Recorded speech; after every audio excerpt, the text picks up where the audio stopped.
Hindi lahat ng tao kapag hiningian mo ng tulong, tutulungan ka. That's the reality. Pero hindi ibig sabihin nun, masamang tao na yung tumanggi sa iyo magbigay ng tulong. Lalo na at financial help ang hinihingi mo. Kapag may negosyo ang tao, hindi automatic na mayaman o mapera yan. Sa madaling salita, walang cash yan. Lahat halos nasa product. Alangan naman yung puhunan ipahiram sa'yo.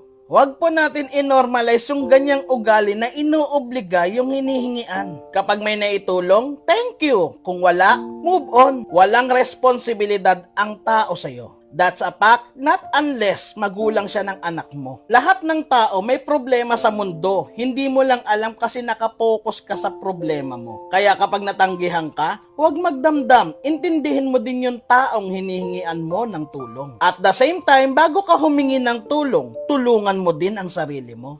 Dahil di palagi may ibang tao na tutulong sa'yo. Real talk yan.